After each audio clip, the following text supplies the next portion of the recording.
Hello students, 10th Maths Chapter 2 Numbers and Sequence Exercise 2.3 second sum in the video பார்க்கலாம். If x is concurrent to 13 modulo 17, then 7x minus 3 is concurrent to which number modulo 17 அப்படின்னு கொடுத்திருக்க wording நம்ம ஈக்குவேஷனா மாத்திக்கலாம் first. Yes, x வந்து concurrent to 13 modulo 17 அப்படின்னா x concurrent 13 mod 17 அப்படின்றதை எழுதிக்கிறோம். x concurrent 13 mod 17 first equation வச்சுக்கோங்க. அடுத்த செகண்ட் என்ன கொடுத்திருக்காங்க, then 7x minus 3 is concurrent to which number, அந்த நம்பர் தெரியாது, ஸோ அதை வந்து y ன்னு வச்சுக்கலாம். the number be y. அப்ப 7x minus 3 concurrent y mod 17. சரிங்களா, இது வந்து செகண்ட் ஈக்குவேஷன் வச்சுக்கிறோம்.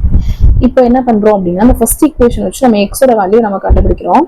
13 இந்த சைட் கொண்டு வரோம், ஸோ மைனஸ் ஆகுது. x minus 13 இங்க வந்து ஏதோ ஒரு வேரியபிள் போடலாம், ஸோ 17n அதான் இங்க எழுதியிருக்கோம். x minus 13 is equal to மாற்றும் போது 17n அப்படின்னு போட்டிருக்கோம். அடுத்து n-க்கு ஏதோ ஒரு லீஸ்ட் வேல்யூ சப்ஸ்டியூட் பண்றோம். சப்ஸ்டியூட் பண்ணி அது வந்து 17ஆல இந்த நம்பர் வந்து டிவிசிபிள் ஆகுற நம்பரா தான் இருக்கணும், அதான் இதோட மீனிங். ஸோ n-க்கு ஏதோ ஒரு லீஸ்ட் வேல்யூ சப்ஸ்டியூட் பண்றோம். ஸோ ஃபர்ஸ்ட் நம்ம 1 சப்ஸ்டியூட் பண்றோம். let n is equal to 1 போட்டோம் அப்படின்னா x minus 13 is equal to 17, x is equal to 17 plus 13, minus 13 இங்கிட்டு வரும்போது plus 13 ஆகுது. so x is equal to 17 plus 13, so x is equal to 30 அப்படின்னு value கிடைக்குது. அதை செக் பண்ணி பார்த்துக்கலாம். 30 வந்து divided by 17 போட்டோம் அப்படின்னா 30 இங்க வந்து x-க்கு வந்து 30 கிடைச்சிருக்கு. ஸோ 30 வந்து x 17ஆல டிவைட் பண்றோம். டிவைட் பண்ணா அந்த ரிமைண்டர் 13 கிடைக்குதா அப்படின்னு பார்க்கலாம். ஸோ டிவைட் பண்ணி பார்த்தோம்னா ரிமைண்டர் 13 கிடைச்சிருச்சு. So X is equal to 30. இது வந்து கரெக்டான ஆன்சர் தான். இப்போ இந்த எக்ஸோட வேல்யூவை வந்து செகண்ட் ஈக்குவேஷன்ல நம்ம சப்ஸ்டியூட் பண்றோம் இங்க. So 7 into 30 minus 3 concurrent y modulo 17 அப்படின்னு இருக்கு. இது ரெண்டையும் மல்டிபிள் பண்ணோம் அப்படின்னா 2 10 minus 3 concurrent y mod 17 அப்படின்னு இருக்கு.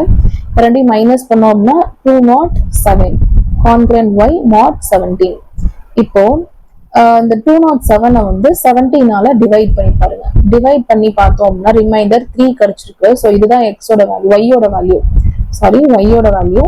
ஸோ ஒய்க்கு பதிலாக அந்த 3 சப்ஸ்டியூட் பண்றோம். So 2 mod 7 concurrent 3 mod 17. அப்போ ஒய்யோட வேல்யூ என்னது 3. therefore y is equal to 3. அப்போ required number is 3 அப்படின்னு எழுதியிருக்கோம். தேங்க்யூ. இதோட சம் முடிஞ்சு.